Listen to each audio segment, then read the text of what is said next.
former Austin ISD teacher is calling out the district, saying their sex education program is undergoing some major changes in the new school year, including teaching an LGBTQ agenda. She says students as young as 4 years old are being taught sex ed, and in some cases without their parents' knowledge.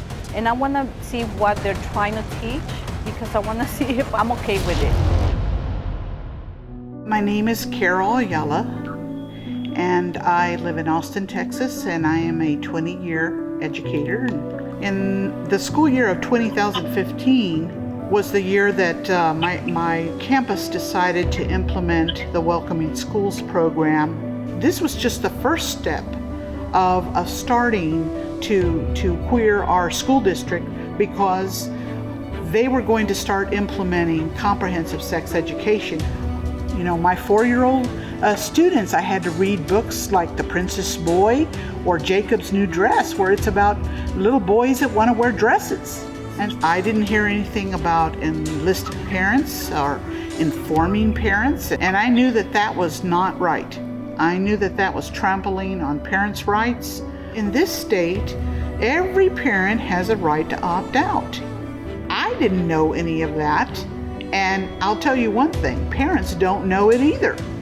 That's how Concerned Parents of Texas pretty much got started. We help empower and equip parents to know what they can do about it. In the comprehensive sex ed is the huge push of transgenderism. So students are taught that maybe they are not born in the right body, that maybe there's some other gender besides being male or female. In their own words, their basic goal is to change the culture. It's to create a culture where children engage in sexual activity in the name of having sexual rights. At the age of 4, you're putting into these children's heads these ideas. If your school district does teach this type of instruction, you have every right to say no to that type of teaching. Our efforts, along with others, have caught the attention of our legislators across our state. We need for them to move and to put in legislation that would protect our children.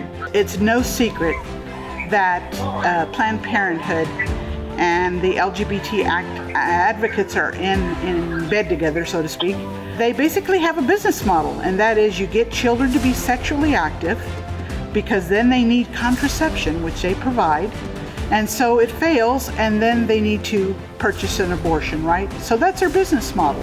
And besides that, because their abortions have been so controversial and going down, they're now in the transgenderism business. So a child can go to a clinic and they can come out of there with a prescription and medication to start on that road. And it turns out if you want to protect children, you have to support those who are willing to do it. So I would say vote from the very top of the presidency all the way down from the White House to the State House to the schoolhouse. Don't miss this opportunity and make your vote count, and then hold people accountable.